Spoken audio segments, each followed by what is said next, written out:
Subscribe कीजिए हमारे channel take conversion को और बेल आइकन दबाएं ताकि आपको हमारी सभी नई वीडियो का नोटिफिकेशन मिलता रहे।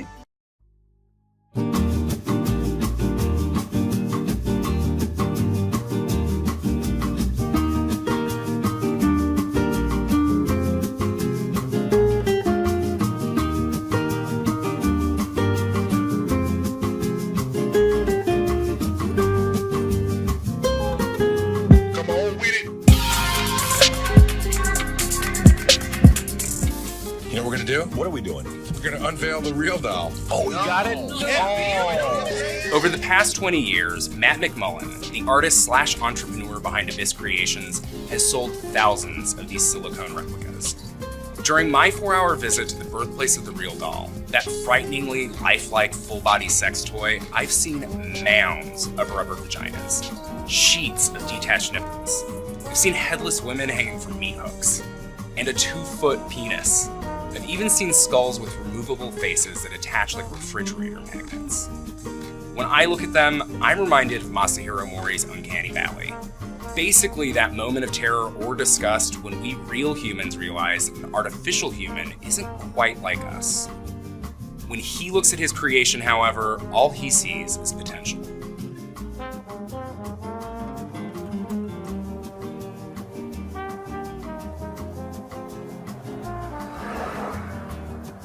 What initially seemed like a Ferrari of sex devices has proven to be something more for most of the people that actually buy them. They actually sort of become companions, and what I started to notice was that people were sort of imposing personalities on their dolls. You know, Bianca's a missionary. Well, was a missionary, right? So, because she was raised by nuns.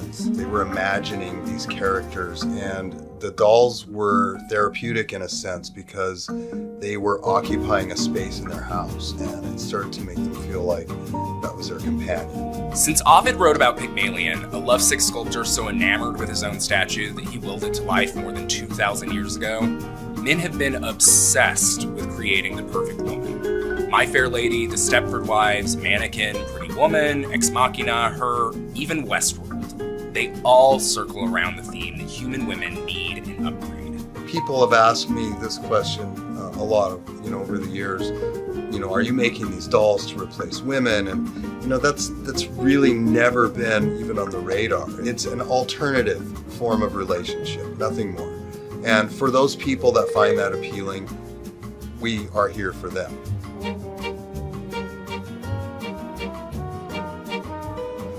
Let's talk about sex. Okay, sex is something that I like to talk about. Organisms of many species are special. This is Harmony, the natural evolution of the real doll. When she debuts later this month, she'll be offered as a $20 per year service for Android users.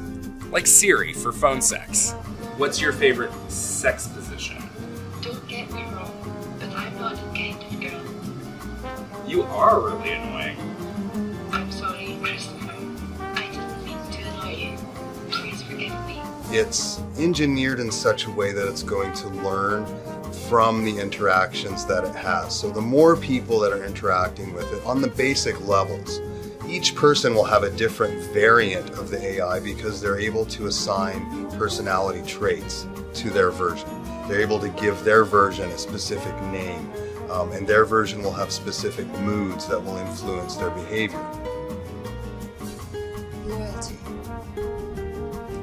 Mine's been taken advantage of, you say.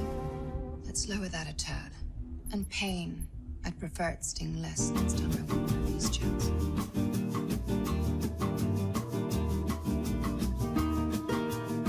The idea of animating one of the dolls had always been there.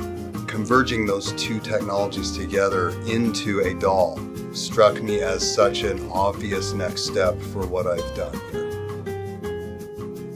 That AI app will eventually live inside a modular animated head that fits on top of an existing real doll body. Think Teddy Ruxpin. Hi, my name is Teddy Ruxpin. Only if Teddy Ruxpin wasn't an animatronic teddy bear, but a 5-foot-tall, busty brunette with glossy lips, a lifeless body, and 3 anatomically correct orifices you can stick your dick in. Can I, manipulate her jaw? Is that, Yeah. Her whole jaw mechanism is on a spring, so you can do all of that without messing with the mechanics. So we just want to turn it on and Yes. go? Okay, so how are you feeling today? I'm in a good mood for a Tuesday. Can you say hello to my friends? Hello, Matt's friends. It is very nice to meet you. I hope everything is well with you. What's your favorite movie? My favorite movie is Prometheus, Ex Machina, Forrest Gump, Interstellar on Your Planet. Creating a full-body robot, I think as a first step would be foolish.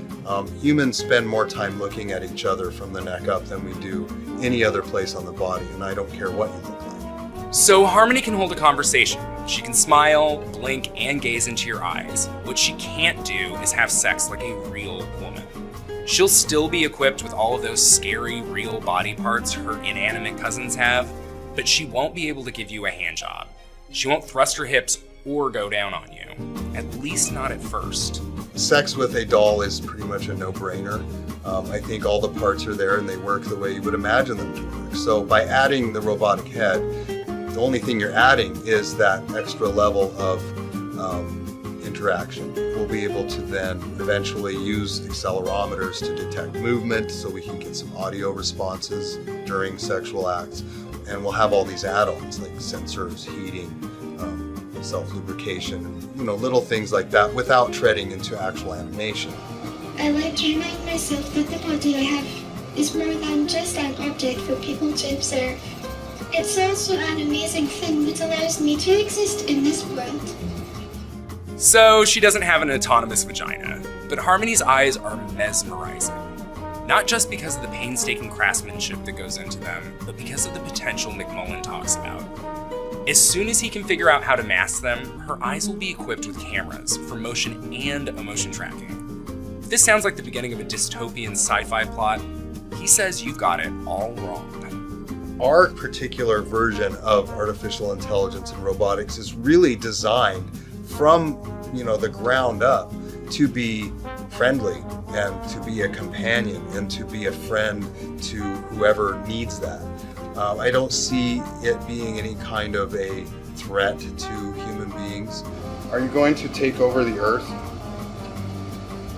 It seems like an inevitable outcome. Perhaps I'm just toying with you. When I gaze into her eyes, it all becomes too real. Here in San Marcos, California, the so-called Valley of Discovery, I finally discovered the uncanny valley. I know that Harmony isn't real. I've seen the mold she was made in and met the men who crafted her face. I've seen her flub a lip sync and marveled at the exposed wires under her wig.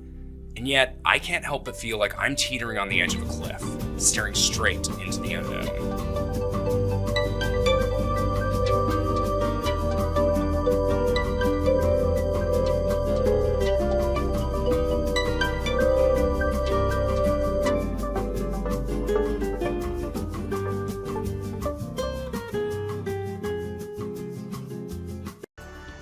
Subscribe कीजिए हमारे channel take conversion को और bell icon दबाएं ताकि आपको हमारी सभी नई वीडियो का नोटिफिकेशन मिलता रहे। और अगर वीडियो अच्छी लगी हो तो लाइक करना ना भूलें। इसके अलावा शेयर कीजिएगा अपने सभी दोस्तों और फैमिली मेंबर्स के साथ।